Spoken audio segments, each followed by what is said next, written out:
Bonjour, bonsoir à tous, ici Feu et si vous dans vos oreilles. Aujourd'hui, nouveau format que j'ai appelé Opti Business. Dites-moi en commentaire si vous avez un meilleur nom, on le verra par la suite. Premier épisode de ce Opti Business, j'ai demandé en fait à ma communauté de m'envoyer directement des profils.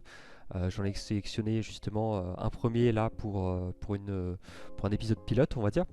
Donc je me présente brièvement pour ceux qui ne me connaîtraient pas et qui viendraient de découvrir la chaîne.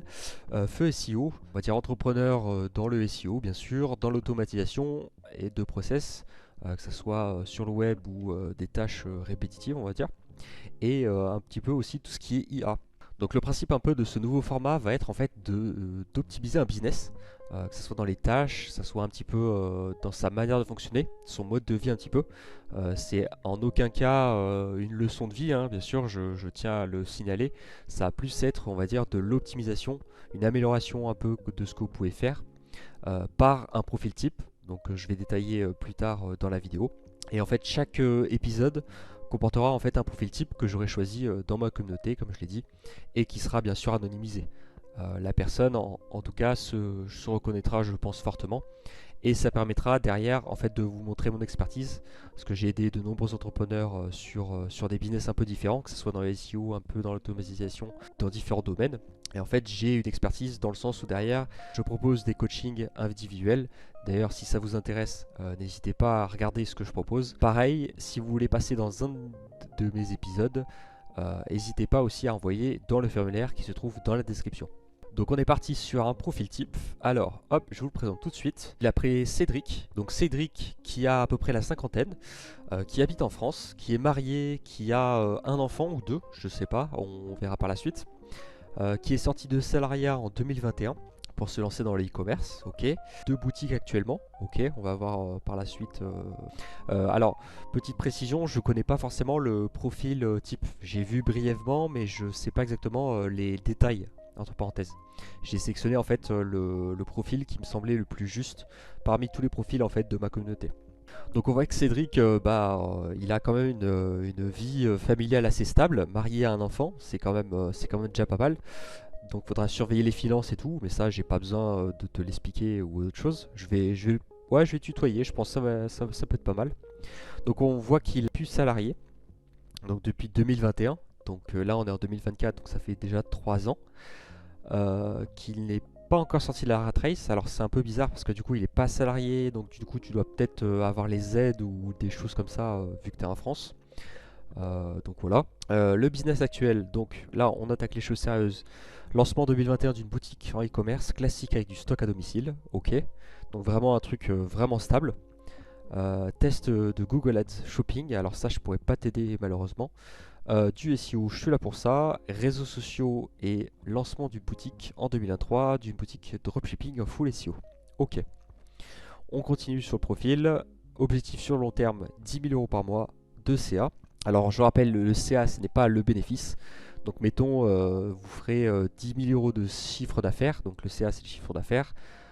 Sur les deux boutiques, voilà, d'ici la fin de l'année. 10 000 euros, en fait, c'est pas ce que vous allez gagner dans votre poche. Je rappelle bien sûr que 10 000 euros, si vous enlevez les charges, les cotisations et tout ce qui s'ensuit, ça sera peut-être 5 000, ce sera peut-être 3 000, ce sera peut-être 6 000. Ça dépend en fait de votre marge nette. Mais ça, on peut l'optimiser justement, voir si le profil nous le demande. Objectif sur long terme très, très précis. D'ici à la fin de l'année, alors je sais pas si ça se fera ou pas, je connais pas en fait ton chiffre actuel, mais je te le souhaite en tout cas. Il y a des stratégies pour faire ça, le SEO, si tu as un bon budget, il y a moyen de faire... alors, stratégie du coup. Pour atteindre cet objectif, application de la formation de Romain pour le SEO interne. Alors, du coup, je pense que tu viens de la communauté de Dropshipping Reborn. Donc Dropshipping Reborn qui proposait le Challenge SEO, qui est une formation de dropshipping SEO classique. Donc monter une boutique, pour ceux qui ne connaîtraient pas, en SEO et en dropshipping. Donc dropshipping, je rappelle, boutique sans stock.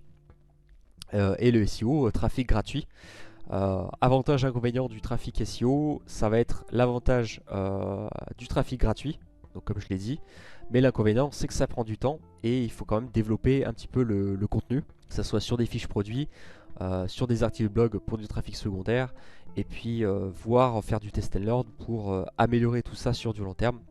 Donc voilà, ce format, vous le voyez se profiler. En fait, je vais décrire en fait plus sur un profil, en fait un profil anonyme. Et en fait, après, je vais donner les clés pour cette personne pour l'aider en fait à monter, à optimiser son business pour atteindre cet objectif du coup, pour l'exemple, de 10 000 euros par mois. Et pour la suite, justement, bah, ça va vous permettre peut-être de démarrer votre activité. Et si ce n'est pas le cas, je vous conseille fortement si vous n'aimez pas votre travail de salarié. Et sinon, justement, pour les entrepreneurs, les gens qui sont déjà entrepreneurs, ça vous permettra de découvrir des outils que j'utilise, des conseils que j'applique ou même l'expertise en fait que je propose. Donc on est reparti sur ce profil. Pour la stratégie du coup pour des 10 000 euros, application pardon, de la formation de Romain pour le SEO interne. D'ailleurs j'ai déjà fait des modules justement sur la formation. Je trouve qu'elle est très bien pour se lancer quand vous n'y connaissez rien du tout. En fait, en SEO ou que ce soit en dropshipping, c'est vraiment une bonne formation. Sachant que j'ai fait certains modules complémentaires justement qui apportent une complémentarité dans cette formation. Sur la stratégie secondaire, stratégie de backlinks plus dynamique depuis un mois. Ok, donc ça veut dire que soit tu appliques ce qu'on appelle du ninja linking, donc tu vas chercher en fait des liens sur des forums en essayant de jouer à saute-mouton, trouver des liens pour ton site pour augmenter le jus, ou alors tu dépenses on va dire un budget, le budget que tu as juste en dessous, voilà, de 100 euros par mois pour aller chercher en fait des backlinks pour faire remonter en fait ton site sur les résultats de recherche de Google. Il y a deux possibilités quand vous faites du SEO comme ceci. Donc le budget, je viens de le dire, c'est un budget de 100 euros par mois. Alors c'est assez maigre, mais il y a quand même moyen de faire des choses assez intéressantes, que ce soit en termes de SEO ou même en termes de branding. Et on verra par la suite justement que ça suffit largement. Déjà 100 euros par mois, c'est pas mal pour du SEO. Pour du SIA, il faudra, je pense à mon avis, mettre plus. Donc tout ce qui est Google Ads, donc faire de la pub sur Google. Et ça demande un peu plus de budget. Il me semble qu'il faut compter 10 euros par jour, donc 300 euros par mois, pour faire ce genre de campagne d'ads. Alors la routine, c'est vrai que dans le formulaire, je l'avais un peu dit. Bon, pour l'instant, on va dire que le format est un peu en mode projet. Donc j'espère que vous me direz en commentaire si ça vous plaît. N'hésitez pas aussi à vous abonner. La routine, donc le réveil à 6h, petite balade, alors vie de famille aussi bien sûr, balade, 8h au poste de combat. je vois que ça apprend les termes. Vérification des stocks sur 10 heures, ok. Gestion des commandes s'il y en a. Recherche de 1 backlinks par jour, ok. Donc là, tu es vraiment sur de la recherche donc de Ninja Linking en backlinks. 9 heures, recherche de sujets d'articles de blog, rédaction d'articles avec images et optimisation de ces images sur Lightroom, ok. Bon process. À midi, repas et vie de famille. À 13h, finalisation de l'article de blog, ok. Alors je sais pas si c'est un article de blog ou... Oui, article de blog, oui, tu l'as bien mis là. Article de blog, et puis après tu le finis en fait à 13h30. 16h30, retour au poste de combat, amélioration du copywriting de mes sites en m'inspirant de la concurrence, ok. Et 17h45, préparation du soir et déconnexion de la toile, ok. Il faut vraiment couper des fois. Alors si vous avez vraiment l'âme d'entrepreneur, je sais que c'est difficile de couper. Moi ça m'arrive généralement de couper, on va dire, que ce soit réseaux sociaux. Bon, après, comme je connais un petit peu d'entrepreneurs, c'est forcément un peu difficile de tout couper d'un coup. Mais en tout cas, voilà, de checker un petit peu les positions, de regarder un peu sur la Google Search Console, de regarder un petit peu les mots-clés qu'on peut avoir. Je sais que c'est un peu pénible. Toi, je vois que ça n'a pas de souci, donc c'est impeccable. En tout cas, en termes de concentration, ça a l'air pas trop de te poser de soucis. Donc les contraintes de temps, c'est en fonction de la famille, donc ça c'est normal. Bien sûr, si tu as ta famille à t'occuper, justement, si tu as un enfant en plus, n'interfère pas sur la vie de famille. Ça c'est des choix, on va dire, de vie. Normalement, c'est le business qui doit se plier souvent à la vie de famille et pas l'inverse. Alors ça peut être l'inverse, surtout pour des entrepreneurs plus jeunes, mais en tout cas, voilà, je n'interfère pas sur la vie de famille.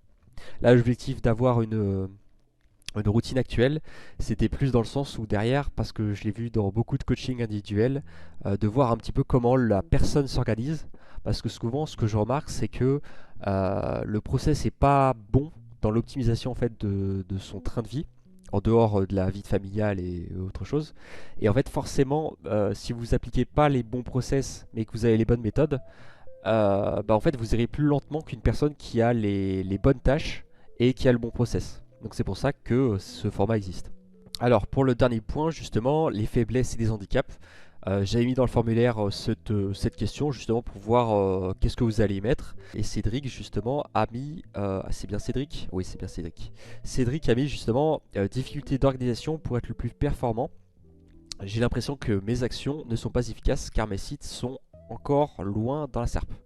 Alors je pense pas que tu sois mal organisé parce que tu vois, tu as quand même mis des horaires sur ton train de vie, sur ta routine actuelle. Donc je pense pas que tu sois désorganisé, ça va être plus oui être les actions en fait qui vont déterminer et derrière en fait s'il va monter, bah derrière ton objectif va être atteint donc de 10 000 € par mois.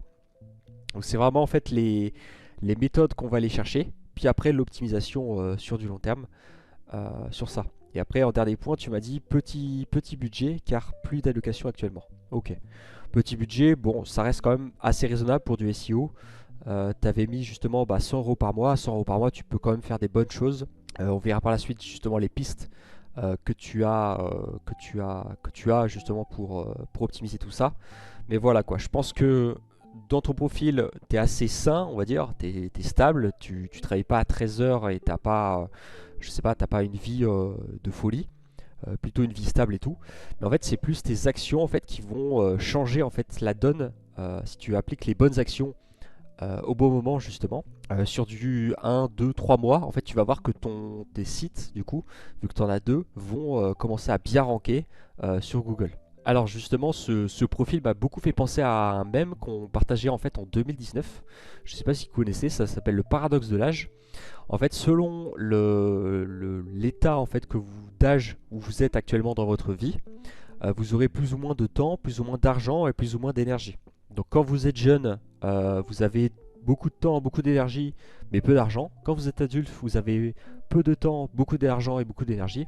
Et quand vous êtes senior, vous avez du temps, de l'argent, mais vous avez très peu d'énergie. Donc c'est pour ça qu'en fait, selon en fait, le mode d'âge où vous êtes, enfin le mode, je dis selon l'âge que vous êtes, où vous êtes, vous pouvez faire plusieurs process et puis après enfin être assez modulable, hein. On n'est pas binaire, c'est pas du 0 et du 1, c'est pas vous avez de l'argent ou vous n'avez pas d'argent, c'est on va dire une variante. Alors on arrive du coup sur la deuxième partie des points d'amélioration. Qu'est-ce que Cédric du coup peut améliorer pour atteindre ses 10 000 € par mois? Alors dans la routine, moi ce que j'ai vu c'est qu'en fait tu peux optimiser ton temps, c'est à dire que tu n'es pas obligé de rester à fond sur ton site. Tu as quand même un business qui est assez périn sur du long terme, c'est-à-dire que tu es sur une boutique en drop en SEO, donc ça se gère assez facilement, assez régulièrement. Et j'ai vu beaucoup en coaching individuel des personnes passer très peu de temps et monter très très vite. En fait, ça dépend pas, c'est pas forcément corrélé en fait au temps que vous allez mettre. Plus vous allez en fait, avoir une fenêtre de travail réduite par rapport à votre business, plus vous allez penser en fait en dehors de cette fenêtre de travail, qu'est-ce que vous allez faire dans cette fenêtre de travail en fait. Je sais pas si c'est assez clair ce que j'ai dit, mais n'hésitez pas à me le dire en commentaire.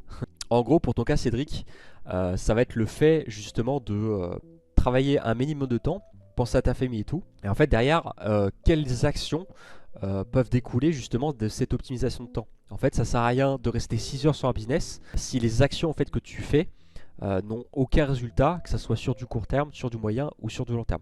Donc je le rappelle justement, on va reprendre ta méthode, ta routine de travail actuelle. Par rapport à ton poste de travail, voilà, tu vérifies tes stocks sur 10 heures.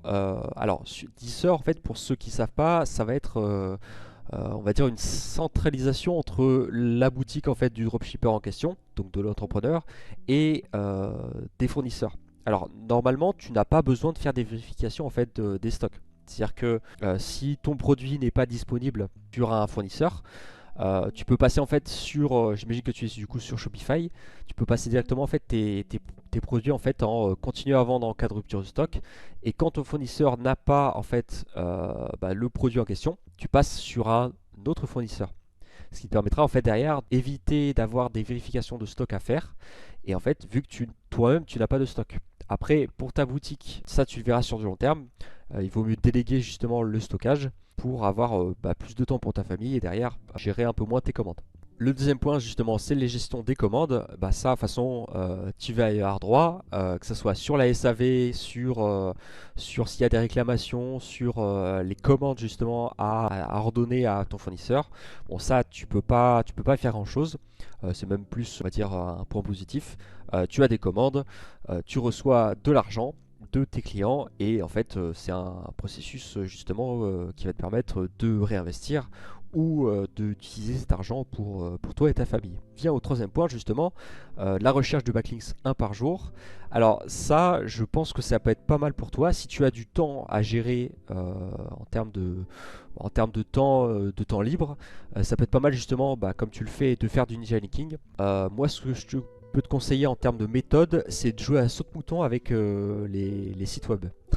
Après, bien sûr, ça dépend vraiment de ce que tu veux utiliser. Est-ce que tu veux utiliser ton temps pour du backlinks?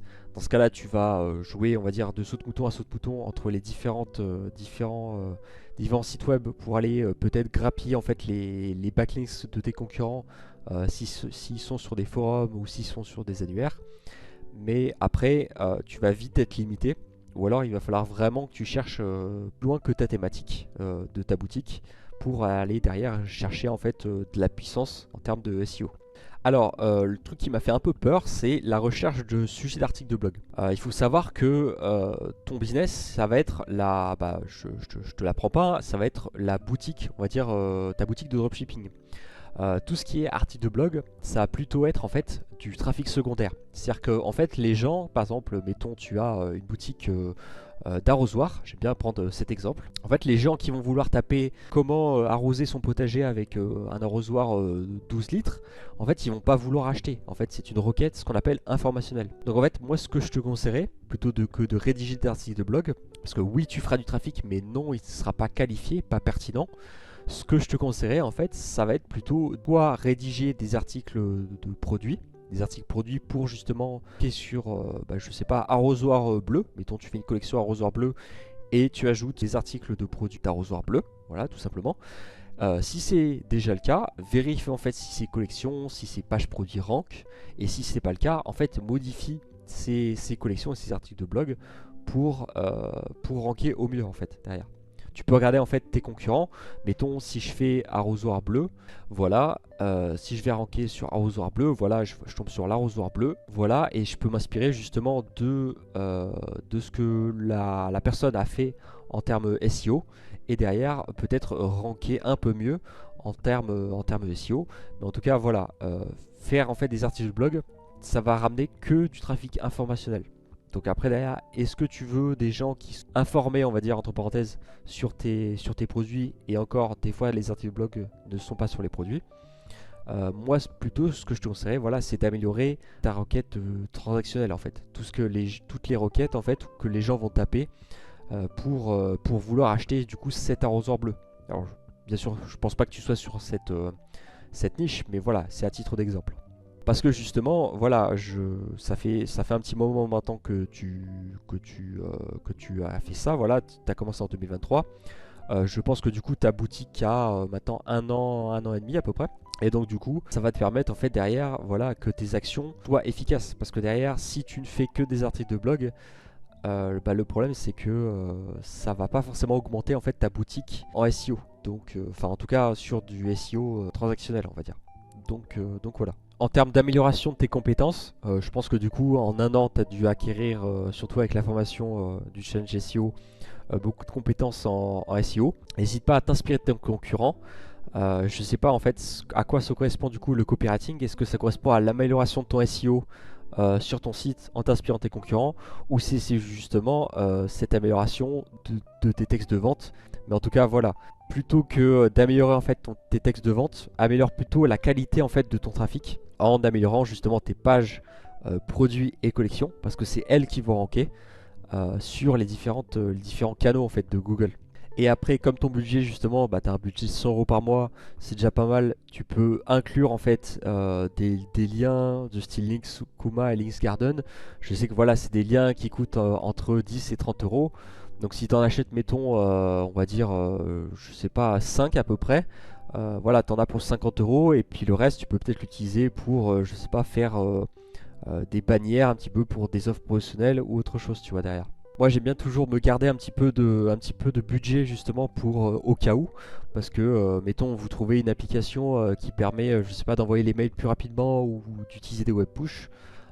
Donc en fait tu divises ton, mettons, tu divises ton budget par 2 ou par 3 et en fait tu gardes une petite allocation derrière pour utiliser justement ce budget pour, je sais pas moi, mettons une recherche et développement ou faire du testing quoi derrière. Par exemple si tu trouves un rédacteur SEO, voilà, pourquoi pas lui proposer de faire quelques fiches produits pour voir ce qu'il vaut, voir si ça rank et derrière ranker plus vite et plus rapidement.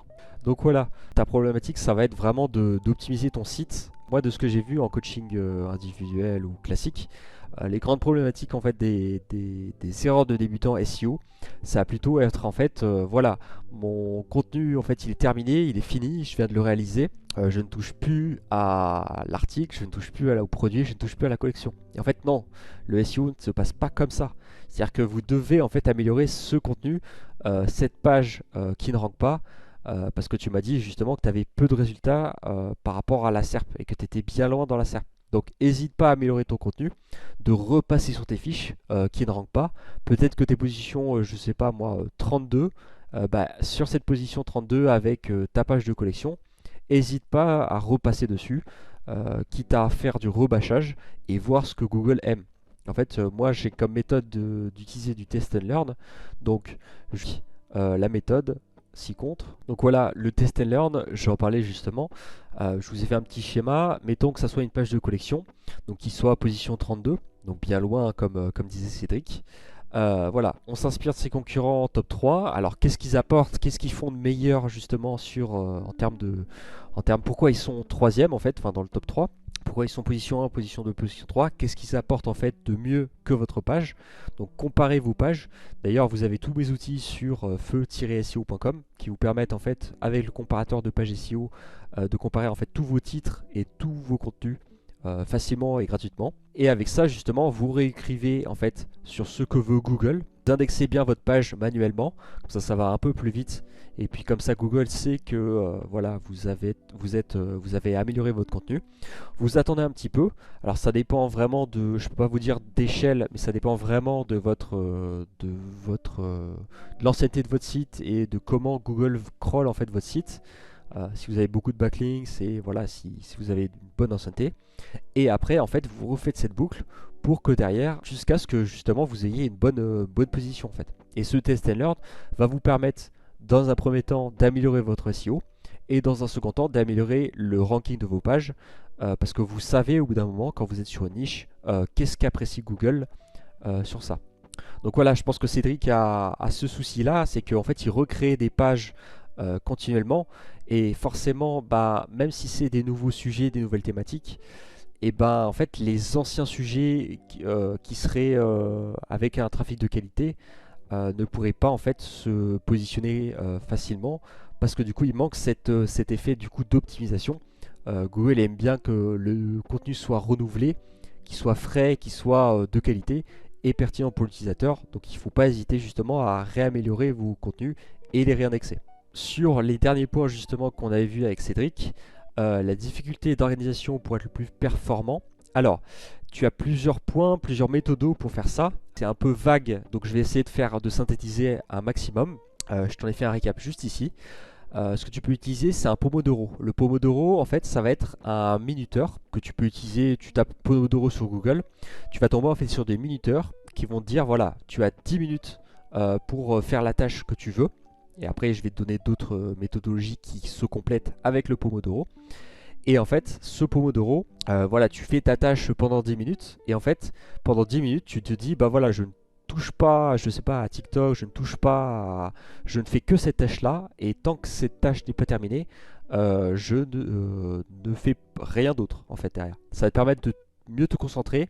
Et moi j'ai remarqué que sur les personnes qui étaient fortement déconcentrées par rapport à ça, pas trop organisées, ça permettait de les recentrer sur un truc, sachant que le Pomodoro en fait sur la seconde partie permet d'avoir 5 minutes de pause. Généralement, ça va être, je crois, 20 minutes de travail pour 5 minutes de pause, 20 minutes de travail, 5 minutes de pause, etc., etc. Mais après, ça dépend du Pomodoro que vous utilisez, quoi. Ensuite, ce qui va bien, ça va être la to-do list. La to-do list, elle est super cruciale. En fait, je m'explique. Souvent, on a des idées, voilà, il faut que je fasse ça sur mon site, il faut que je fasse ça sur mon site, il faut que je fasse ça sur mon site. La to-do list va te permettre en fait de supprimer ce que tu as à faire dans ton cerveau, de les écrire, et en fait, le fait que tu les écrives, tu n'auras pas à y penser, parce qu'en fait, quand tu vas t'asseoir du coup à ton bureau pour faire tes tâches, bah, tu auras cette liste et tu peux focus un maximum avec le Pomodoro et ta to-do list pour accomplir toutes tes tâches. N'hésite pas justement à faire des cases pour les cocher dans ta to-do list. Ça permet d'activer un petit peu cet effet dopamine dans ton cerveau. Et comme ça va te permettre en fait voilà, de cocher toutes tes cases d'un coup, de te satisfaire un maximum tout en ayant justement un maximum de résultats. Et on arrive justement sur ce dernier point de résultats. Bah, on parlait justement la loi de Pareto, du 80-20 ou du 20-80, quels sont les 20% de tâches qui te permettent d'apporter 80% de tes résultats. Donc on a parlé justement de, au lieu de faire des articles de blog, plutôt d'optimiser ton SEO avec tes fiches produits et d'ajouter des fiches produits par la suite, dans ce sens-là. Ça va te permettre justement derrière d'augmenter ton trafic SEO avec du trafic de qualité, d'augmenter ton ranking sur des pages produits, d'augmenter tes collections. Et tu verras que sur du long terme, tu vas améliorer ton SEO, enfin tes compétences en SEO, et derrière, en fait, tu vas pouvoir atteindre ces 10 000 euros par mois. Et du coup, on arrive au dernier petit point justement que je veux faire pour Cédric, parce que du coup, il a quand même un business qui tourne. Alors, je ne sais pas combien ça te rapporte, mais je pense que tu as moyen, à mon avis, de faire du très très gros. Après, ça dépend bien sûr de ta niche en SEO et de ta niche en e-commerce classique. Mais voilà, n'hésite pas justement à expandre ta niche sur ça. Alors voilà, sur tes deux boutiques, par rapport à ton budget, tu as trois grands moyens, on va dire. J'ai simplifié, hein, bien sûr. Comme je te l'ai dit, l'achat de backlinks, donc l'achat vraiment de backlinks en dehors du Ninja Linking sur des plateformes d'acquisition justement de backlinks. Donc je rappelle encore Next Level, Linkuma, LinksGarden, iReferrer, etc., etc. N'hésite pas à choisir des gros backlinks aussi. Vaut mieux du gros backlinks de qualité que du petit backlinks de mauvaise qualité. Tu peux aussi avec ce budget développer ta marque. Donc je sais pas après ce que tu vends précisément, mais par exemple si tu vends une marque avec des t-shirts et des vêtements, tu peux peut-être développer ta marque sur des réseaux sociaux, acheter des posts en fait chez des influenceurs pour développer justement ton branding et voilà derrière acquérir des clients récurrents. Ou alors bien sûr acheter ou louer en fait des bannières publicitaires sur d'autres sites web, ça fonctionne aussi très bien. Et pareil, ne reste pas full SEO justement sur ton business, parce que si ton SEO descend, peu importe le trafic que tu feras, mieux toujours avoir un trafic secondaire, ou alors deux trafics de 50-50 ou en 80-20 pour en cas de pépin, justement si ta roue crève, n'hésite pas justement à développer que ce soit un canal de réseau social ou un autre canal, hein, ça peut être du Facebook Ads, du Google Ads, tu en faisais déjà. Mais par exemple, si je sais pas, ton audience est sur Twitter, n'hésite pas à aller sur Twitter, de créer un compte, poster, on va dire, des produits en fait qui pourraient intéresser tes clients. Tu vas ramener quelques ventes comme ça et pouvoir accroître en fait ta clientèle. Sur la partie axe de long terme, ce qu'on appelle les acronymes de DVE, soit tu peux déléguer ton business après, une fois que tu as atteint tes 10K, soit tu peux les vendre pour faire un plus gros bénéfice, sachant que les boutiques sur du dropshipping SEO, ça tourne en passif, donc ça peut être pertinent justement de les vendre. Tu peux les vendre très très cher et en fait rebondir sur un autre truc. Ou alors tu peux directement expandre en fait ta boutique, peut-être sur des marchés différents, que ce soit là tu es sur le marché mettons français, j'imagine hein, tu es sur le marché français, tu peux expandre sur le marché espagnol, peut-être que tu peux expandre avec tout sous-niche de ton marché, mettons tu vends des arrosoirs, tu vas vendre peut-être des râteaux. Enfin voilà quoi, tu as beaucoup d'accès en fait qui vont te permettre de t'expandre. Long-termisme on va dire, vont te permettre en fait de monter de 10 000 euros à 20 000, 30 000, 50 000 et je te souhaite beaucoup plus. N'hésitez pas à me dire en commentaire qu'est-ce que vous auriez fait si vous étiez Cédric. Ça permettra peut-être à Cédric d'avoir des idées, des points que j'ai pas évoqués. J'ai essayé de synthétiser un petit peu ce que j'aurais pu faire justement si j'étais à sa place et derrière de proposer derrière des axes d'amélioration parce qu'il y a toujours moyen d'améliorer et d'optimiser son business. Dans la description de la vidéo, vous trouverez le formulaire pour peut-être passer en vidéo ou si je sélectionne votre profil. Je essaierai d'utiliser en fait des profils assez variés pour essayer de rendre l'exercice un peu plus compliqué dans bien sûr mon domaine de compétences. Si vous ne souhaitez pas passer justement dans les vidéos et que vous souhaitez un coaching personnalisé sur une analyse SEO précise, n'hésitez pas à passer sur mes coachings. Le lien est bien sûr dans la description. N'hésitez pas, si ça vous a plu, de vous abonner, de mettre un j'aime